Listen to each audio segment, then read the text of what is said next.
This is the last talk of Microstructure Model and Beyond session.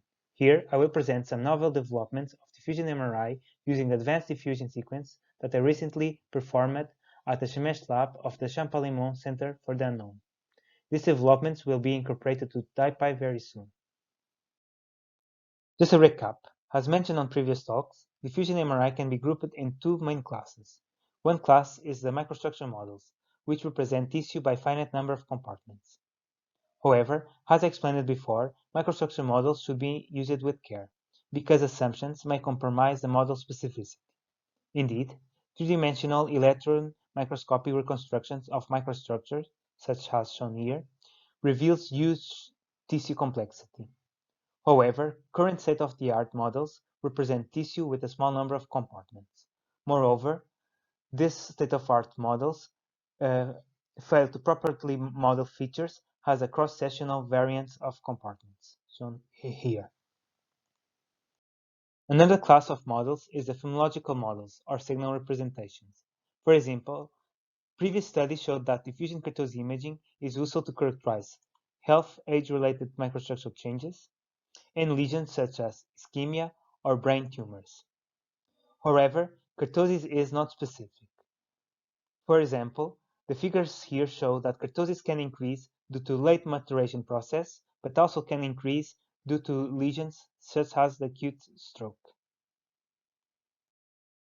The limitation of these two classes of models motivates the development of novel diffusionimaging techniques.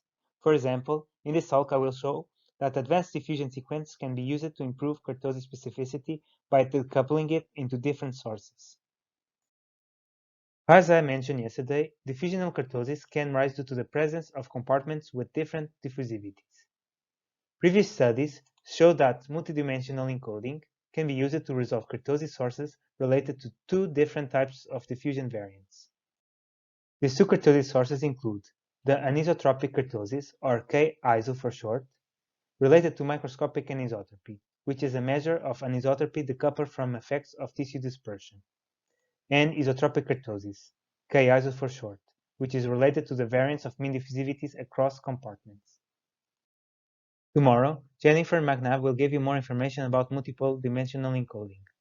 However, just to give you an intuition on why using multidimensional encoding to resolve kurtosis sources can be useful, in the right I'm showing the different kurtosis sources maps obtained in two different tumors, a meningioma and a glioma. While the total kurtosis cannot be used to distinguish these two types of tumors, K-iso is only high on meningiomas, which consists of elongated random-oriented cells, and K-iso is only high in gliomas, consisting of spherical cells with high size variance.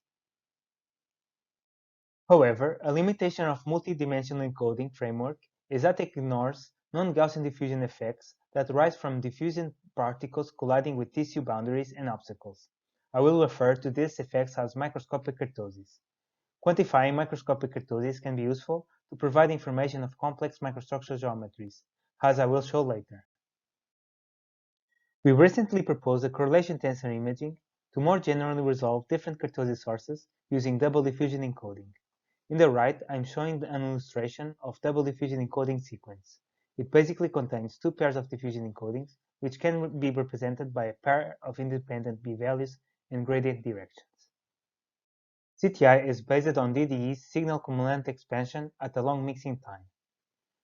While the cumulant expansion of signals acquired with conventional sequences allowed the estimation of the diffusion in kurtosis tensors, the DDE cumulant expansion contains also information of an additional tensor, the Z tensor, which is known to be independent to microscopic kurtosis effects.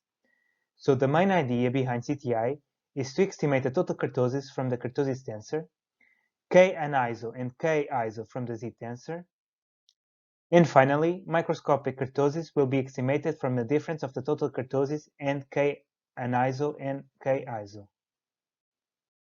In our first study, we used CTI to resolve kurtosis sources in ex vivo mouse brains. These maps are shown here in the right, and reveal that K total is higher than all its sources. K and ISO show higher values in white matter as expected due to the high anisotropies on these regions. K-iso shows high intensities near to the ventricles. that indicates high partial volume between water, tissue, and CFS on these regions. Microscopic kurtosis, which is typically ignored in microstructural modeling, was shown to be non-zero. The limitation of this study is that kurtosis sources were obtained using a large number of acquisitions for different combinations of TDE pairs of gradient directions and intensities, taking more than 10 hours to acquire. Also, since this study is based on ex vivo samples, the results could be confounded by fixation effects on the sample preparations. To promote its feasibility to in vivo acquisitions, I've recently explored the minimal information required to fit CTI. For a mass reference, here I'm showing the cumulative expansion of TDE signals averaged across multiple direction pairs. From this equation, one can see that, as for TKI, multiple b-values and directions are required to estimate the total kurtosis. For K and ISO, CTI requires additional information for DDE acquired with pairs of perpendicular directions. To estimate microscopic kurtosis, we need also information from asymmetric b-values pairs. For instance, asymmetric b-values can be performed in the extreme case of setting the second gradient pulses to 0, while maintaining the first gradient pulse of DDE to the same total b-value. Regarding K-ISO, this can be automatically obtained from the total kurtosis and the other sources resolved. This improved CTI protocol was already used to resolve the kurtosis sources of in vivo rat brains, using a 9.4 Tesla Bruker BioSpec preclinical scanner, which was optimal design for in vivo acquisitions. These acquisitions took around 45 minutes to acquire. Results are shown here in the right. This basically shows consistent results to the previous ex vivo mouse brain experiments. For instance, microscopic kurtosis shows significant positive values in both gray and white matter regions. And this is consistent to all brain slices and also across different animals. To check the feasibility of CTI in clinical scanners, we also used the improved protocol to characterize kurtosis sources of healthy human brains. This work is being led by Lisa Novello and Professor George Jovicis at the University of Trento, and will be presented at this year's ISMRAM annual meeting. Results show also non-legible microscopic kurtosis estimates that are consistent across subjects. Although these preliminary results were obtained for acquisitions that took 55 minutes to acquire, we are currently exploring strategies to try to accelerate the CTI acquisition even further. To illustrate the potential clinical relevance of CTI estimates, I will now show our first results on using CTI to characterize ischemic stroke lesions.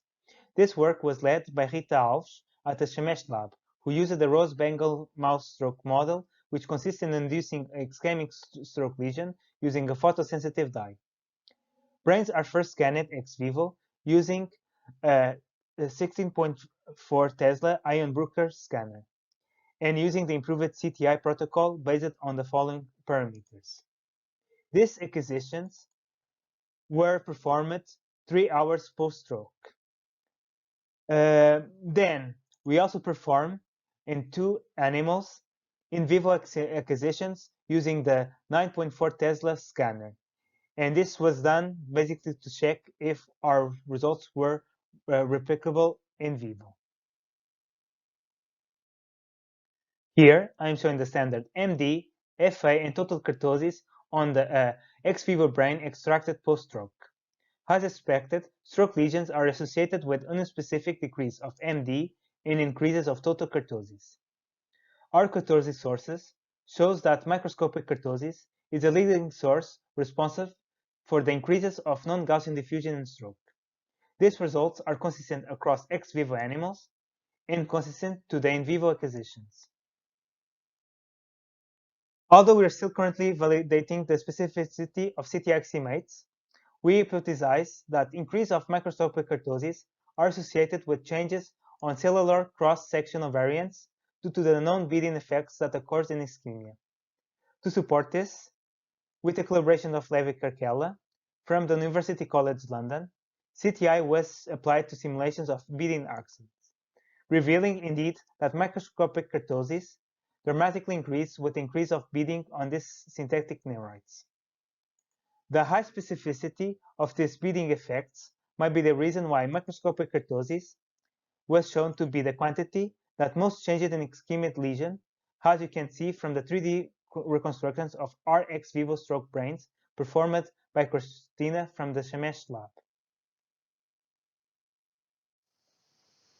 To conclude, in this presentation, I show that CTI is a useful technique to characterize microstructure changes without relying on common assumptions of state-of-the-art diffusionimri techniques. Although commonly ignored in modeling, CTI shows that microscopic kurtosis is a known vanished source of non-Gaussian diffusion, and therefore it should be taken into account in future microstructural modeling.